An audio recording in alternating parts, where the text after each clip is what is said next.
और women safety हमारा focus होगा।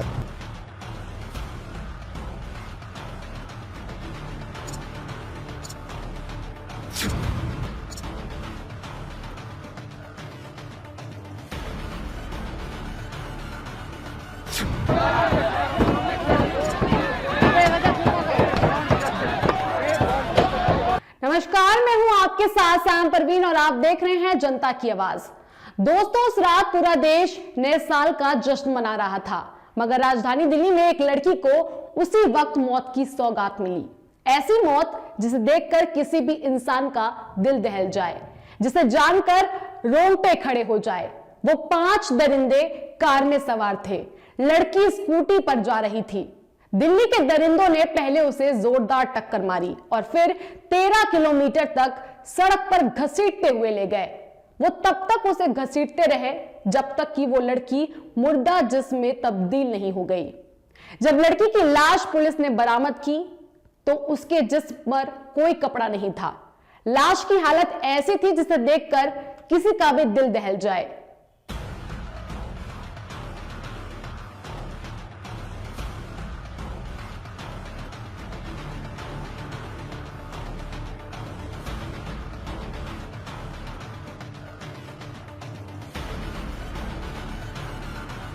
दोस्तों, 31 दिसंबर और 1 जनवरी की दरमियान रात दिल्ली पुलिस को एक पीसीआर कॉल मिली, जिसके मुताबिक सुल्तानपुरी से कंझावला इलाके तक एक कार करीब 13 किलोमीटर तक एक लड़की को घसीटते हुए ले गई थी। लड़की के शरीर में काफी चोटें आई थी। लड़की के शरीर से सारे कपड़े अलग हो गए थे। उस वक्त दिल्ली पुलिस इस मामले को एक एक्सीडेंट बताकर अपना पल्ला झाड़ रही थी। जी हां, वो दिल्ली पुलिस जो सुरक्षा को लेकर आए दिन नए नए दावे करती है। वारदात से ठीक एक दिन पहले दिल्ली पुलिस ने प्रेस कॉन्फ्रेंस कर दिल्ली की सुरक्षा को लेकर, खासकर महिलाओं की सुरक्षा को लेकर जो दावे किए थे वो सब फेल हो गए। जो दिल्ली सिटीजन्स हैं, न्यू ईयर को एक बेहतर तरीके से, फैसिलिटेटेड तरीके से उसको मना पाएं और विमेन सेफ्टी हमारा फोकस होगा। जो पुलिस डिप्लॉयमेंट है, इसमें 2500 से ज्यादा विमेन पुलिस फोर्स का डिप्लॉयमेंट होगा।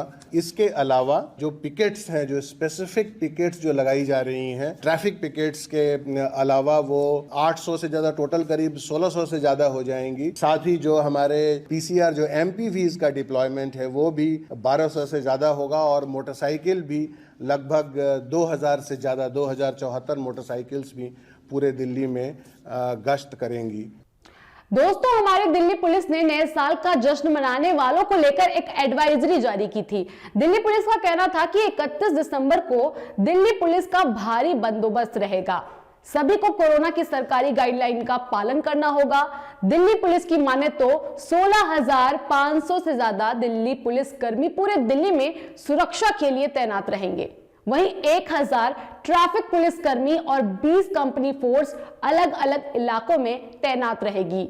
तो मेरा सवाल यह है कि 31 दिसंबर की रात जब इस वारदात को अंजाम दिया गया, कहां थी हमारी दिल्ली पुलिस?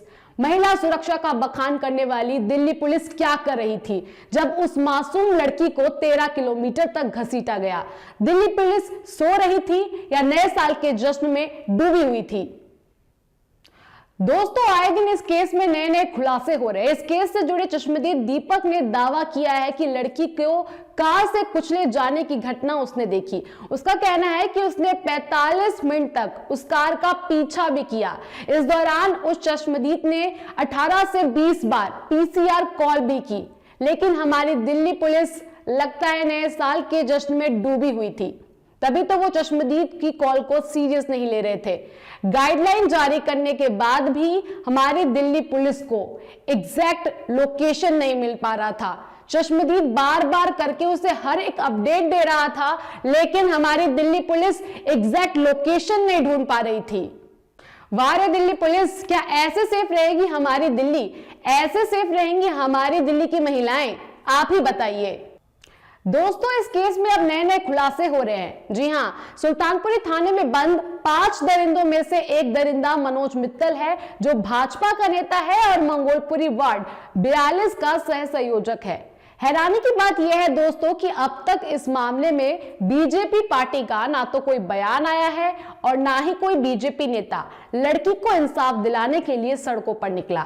जहां फिल्म पठान के गाने को लेकर बीजेपी पार्टी और बीजेपी समर्थक इतना तांडव कर रही है, सड़कों पर निकल रही है, फिल्म को बैन करने की मांग कर रही है, वहीं कंझावला कांड पर चुप्पी साधे हुए ये सब बैठे हुए हैं। दोस्तों ये कोई आम एक्सीडेंट नहीं है, ये साफ साफ दिख रहा है, लेकिन दिल्ली पुलिस बार बार यही कह रही है कि ये एक एक्सीडेंट है। हमारी दिल्ली पुलिस सुरक्षा को लेकर कितनी सतर्क है ये आपने देख ही लिया। जहां गाइडलाइन जारी होने के बाद भी दिल्ली के अंदर इतनी बड़ी वारदात हो जाती है और दिल्ली पुलिस बेसुध होकर सो रही थी। सवाल यहां यह भी उठता है कि क्या दिल्ली पुलिस बीजेपी नेता मनोज मित्तल को बचाने के लिए और बीजेपी पार्टी की छवि ना खराब होने के लिए यह सारा लीपापोती कर रही है? आपका इस पूरे मामले में क्या कहना है? आप हमें कमेंट बॉक्स में कमेंट कर जरूर बताएं और बाकी खबरों के लिए देखते रहिए जनता की आवाज, क्योंकि जनता की आवाज खबर नहीं मुहिम है, बदलाव हमसे है। जनता की आवाज YouTube चैनल को सब्सक्राइब करें, साथ ही बेल आइकन जरूर दबाएं।